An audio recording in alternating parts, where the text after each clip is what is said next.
Guys, good evening. Gabi na at meron akong pagkain. Ito yung pagkain ko guys. Oh my god. Pakita ko sa inyo. Ayan.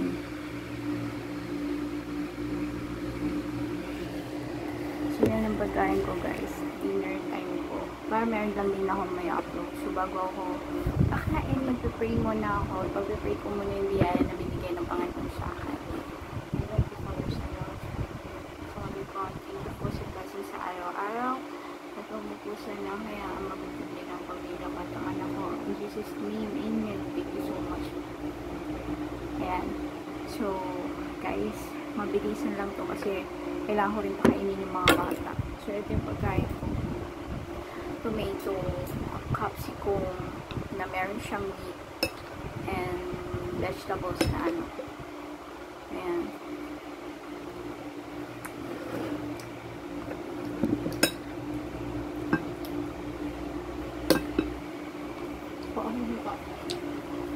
Ang sarap na guys. Ang sarap.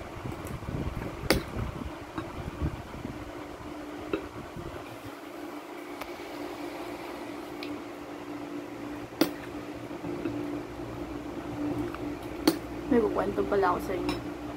Alam niyo ba, nung una ko palang sa amo ko, yung matanda, lagi siyang nakikinig sa pintuan. Sumisilip sila. Alam niyo, nakaka-stress kung mag-abroad. Kasi may mga among sinisilip ka, meron yung mga among tinitignan ka kung ginagawa mo, pero sila nakikinig sila sa pintuan. Mahirap.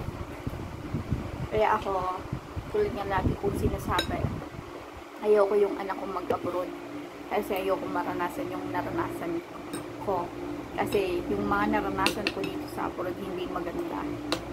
So ayoko maranasan ng anak ko kasi mahirap kumita ng pera dito. Tinitiis ko lang. Hindi ako nagsasabi ng totoo na sa Pilipinas na nahihirapan ako, kasi as long as na ganun lang naman din ang ginagawa nila, yung nakikinig lang sa pintuan, ganun, hindi naman ako sinasaktan.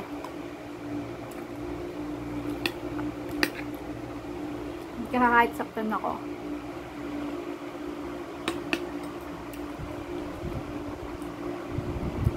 hindi rin ako makakahingi ng tulong. Ayun. Ang sarap ng cherry tomato.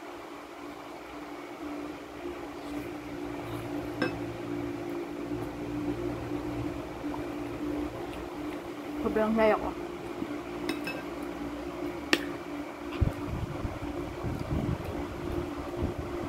Kasi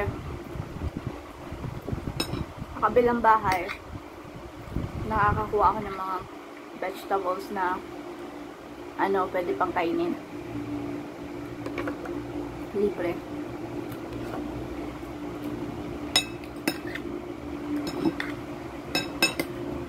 Sarap.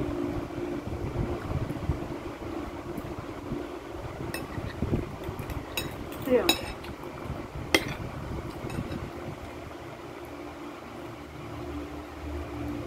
Alam niyo din ba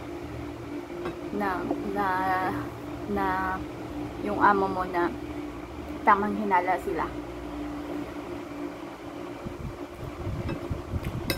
Napakahirap.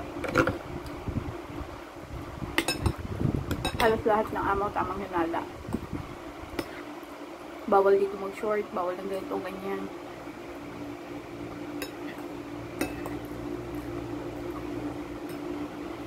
Tapos dalawa ref nila. Ngayon, kapag meron kang nilagay doon sa kabila, anong purpose mo? Bakit mo nilagay yan? O ganun. Ang hirap. Kasi tamang hinala sila. Mahirap silang ano, mahirap makitungo sa ibang lahat.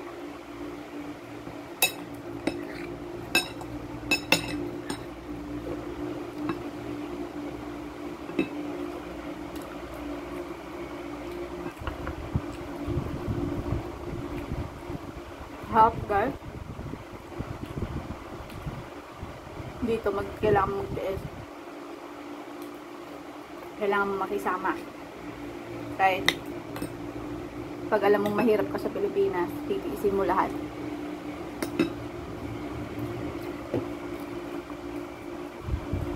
Kaya wala ibang makakatulong sa'yo.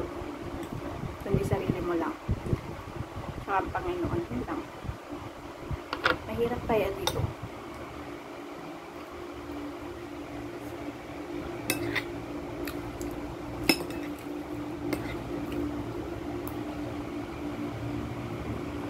Dati nung bago ako dito,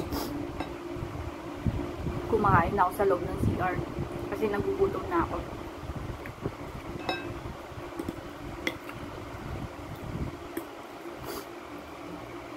Pero nung tumagal, natuto na ako. Pagtulog pa sila, kakain na ako agad.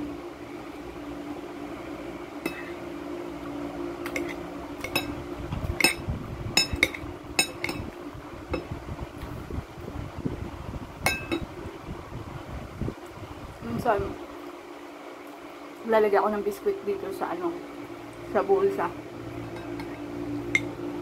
Tuloy ko yung maranasan na anak ko yun. Yung magugutom ng magugutom.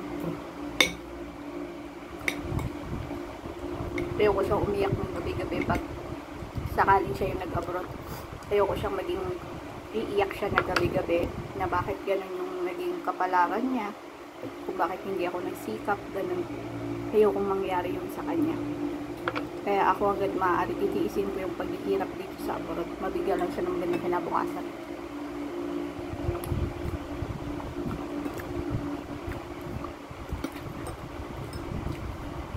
Huwag siyang iiyak.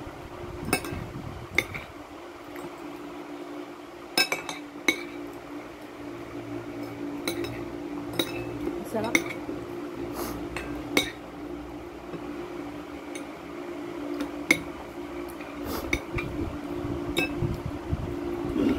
Ayun guys, tapos na ako. Sana meron kayong matutunang aral sa akin. Kung may mga anak kayo na pupunta ng abroad, lagi nyong i-check. At saka, ayun, lagi nyong tanungin kung okay lang, ganun. May apo kayo nasa abroad, kamustahin nyo lagi para hindi sila may stress or ma-depression, ganun. Ibang daming namamatay sa stress at depression. Ako kasi nagdadasal ako minuminuto at humihingi ako sa Diyos ng gabay. Kaya kapag andyan na yung kalungkutan, sinasabi ko, Lord, help me. So anyway, bye guys and God bless.